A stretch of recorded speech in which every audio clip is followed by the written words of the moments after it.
Premýšľal som, Bože, ak si mi práve vrátil život, urobil by si prosím ťa ďalší zázrak a uzdravil ma, aby som vyšiel z nemocnice a mohol žiť normálny život? Ak nie, radšej budem mŕtvy. Prosím ťa, zober ma k sebe, radšej budem mŕtvy, než na prístrojoch. Ako som tam ležal, pocítil som teplo a moc, ktorá sa podobala elektrine, ale vedel som, že je to nadprirodzená Božia prítomnosť.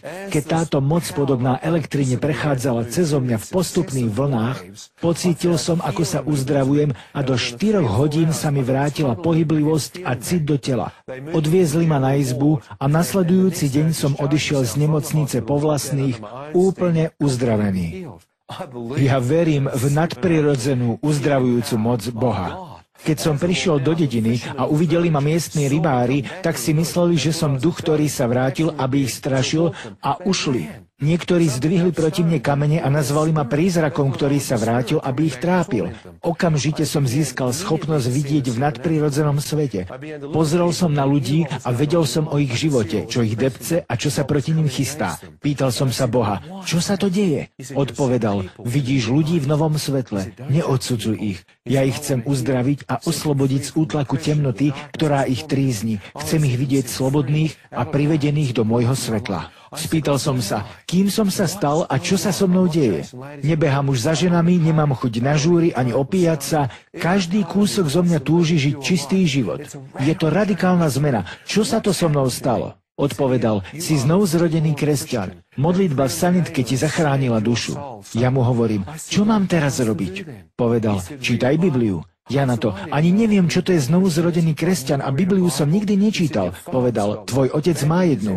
Keď som sa vrátil na Nový Zéland, prvý raz v živote som požiadal otca o Bibliu, ktorú mal skovanú v skrini. Vytiahol ju a dal mi ju a za 6 dní som ju prečítal celú od Genesis až po Zjavenie. Keď som ju čítal, začal som plakať. Ja nafúkaný blbec. Vysmieval som sa z toho, čo som nepoznal. Ústami som preklínal Boha. Na túto knihu som nikdy nemal čas. Ja hlupák. Keď som ju čítal, uvidel som tam spomenuté veci, ktoré som zažil mimo tela. Počas čítania som sa spýtal, Bože, čo sa mi to stalo? Odpovedal, v sanitke si sa modlil modlitbu zo 6. kapitoly Matúšovho evanjelia zvanú Pánova modlitba. Táto modlitba zo srdca ti zachránila dušu. Pýtal si odpustenie hriechov a ja som ti odpustil. Priamo tam. Spýtal som sa, prečo som musel odpustiť tým 2 mužom? Povedal, ak neodpustíš tým, čo zhrešili proti tebe, horkosť, hnev, nenávisť a pomsta ťa rozožerú ako rakovina.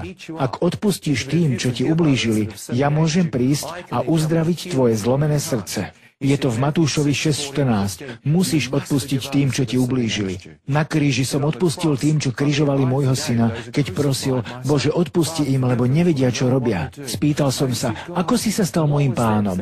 Odpovedal, keď si mi odovzdal svoju vôľu, urobil si ma svojim pánom. Keď si pýtal odpustenie, stal som sa tvojim spasiteľom. Tí, čo budú vzývať moje meno, budú spasení. List Rimanom kapitola 10. Tá modlitba v sanitke ti zachránila dušu. Priamo tam. Spýtal som sa, Bože, a čo to bolo, keď som videl, ako opúšťam svoje telo? Odpovedal, kniha Kazateľ 12.7. Keď človek zomrie, jeho duch opustí telo a vráti sa k Bohu. Jeho fyzické telo je len obyčajný prach a popol. Spýtal som sa, išiel som do temnoty, kde je to spomenuté v Biblii? Odpovedal, Skutky 26.18, Juda 1, 2. Peter 2. kapitola. Existuje kráľovstvo tmy, ovládané Luciferom, Satanom, a kráľovstvo svetla, kde vládne môj syn. Povedal som, prečo si ma previedol cez temnotu? Odpovedal, aby som ti ukázal, kam by si mal ísť. Keby si mi v sanitke neodovzdal život, musel by si tam zostať až do súdneho dňa. Bol by si v putách temná až dovtedy. Povedal som, Bože, takže tí ľudia, čo tam na mňa kričali, sú na mieste odsúdenia, aby tam zostali až do súdneho dňa. Ale prečo si odtiaľ vytiahol mňa? Odpovedal, synu, ako si sa modlil, previedol som ťa údolím tieňa smrti a hlbokej temnoty. Žalm 23. Ale zlo sa ťa nemohlo dotknúť, lebo si ma urobil svojim osobným pánom a pastierom tesne pred smrťou. Spýtal som sa, a to svetlo? Povedal, Ján 1.5. Svetlo svieti v tme a tma uteká a nemôže ho zadržať. V Lukášovi 1.79 som povedal, tí, čo sú v tme, uvideli veľké svetlo a Boh im upravil nohy na cestu pokoja a spravodlivosti. Tí, čo kráčali v tme, uvideli veľké svetlo. V Žalme 139 som povedal, keby si zostúpil aj do hlbín zeme, aj tam ťa dosiahnem. Ďalej mi povedal, Boh toto často robí človeku, vytiahne mu dušu z jamy, aby mohol byť vykúpený a osvetlený svetlom života. Job 33, verše 23 až 25. Spýtal som sa, kde je opísaný tunel? Odpovedal Matúš 7, 13 až 14. Úzka a tesná je cesta do Božej prítomnosti a málo ľudí ju nachádza. Väčšina nájde širokú cestu do zahynutia a temnoty. Synu, previedol som ťa cestou v svetosti. Povedal som, a čo tie vlny lásky, útechy, radosti a pokoja? Odpovedal Galatianom 5. Ovocím môjho svätého ducha je láska, pokoj a radosť. Môj duch prináša lásku, dáva pokoj, život, večný život, vzkriesený život tým, čo vo mňa veria. Povedal som, nevidel som svoje telo. On na to, si duchovná bytosť stvorená na môj obraz. Boh je duch a ste stvorení na jeho podobu. Moje nebeské telo dostaneš až pri mojom druhom príchode, kedy mŕtvi v Kristovi vstanú a budeš so mnou na veky a tvoja duchovná bytosť bude pokrytá novým, vzkrieseným a osláveným nebeským telom. Povedal som, išiel som cez tunel a stál tam muž v svetle, ktoré naplňalo celý vesmír. Kto to bol? Odpovedal, bol to môj syn Ježiš. Spýtal som sa, kde je to v Biblii? A on na to Ján 8.12. Ježiš jasne učil, že on je svetlo sveta a tí, čo prídu k nemu, nebudú viac chodiť v tme, ale budú mať svetlo života. Na hore premenenia Ježišova tvár začala svietiť a vyžarovala svetlo a jeho rúcho z neho bielo žiarilo. Toto bol obraz toho, čo som sa chystal urobiť so svojím synom, keď ho vzkriesím z mŕtvych a bude oslávený. To, čo si videl, bol môj oslávený syn. Spýtal som sa, a to svetlo?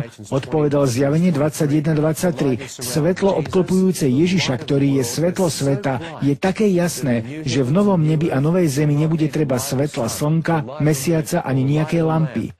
Lebo žiara a sláva, ktorá vychádza z Krista, naplní celú večnosť. Spýtal som sa, Bože, ja som prešiel cez oponu svetla. Ako je to možné? Odpovedal, synu, táto opona bola roztrhnutá v svätyni svätých cez krv Ježišovu.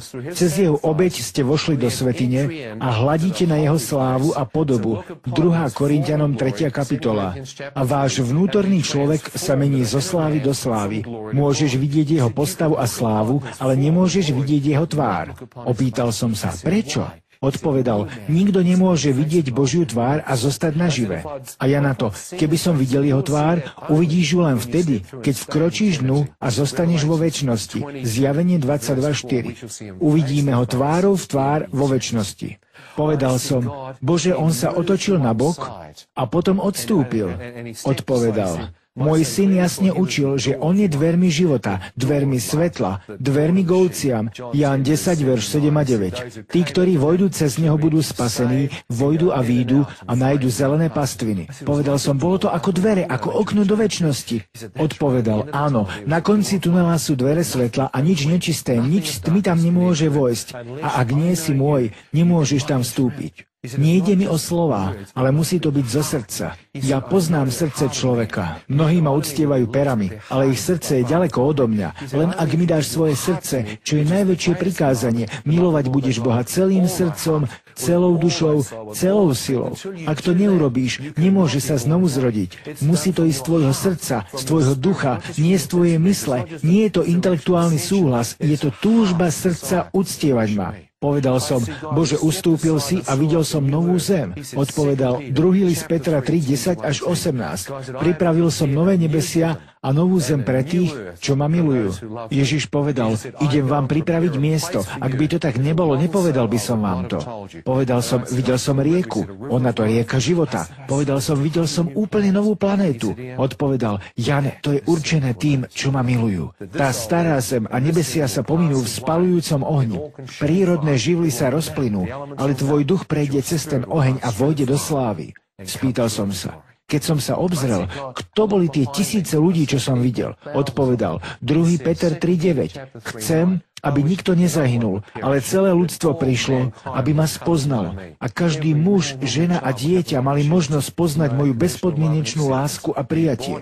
Boli znovu zrodení mojim duchom, prišli ku krížu a k trónu milosti a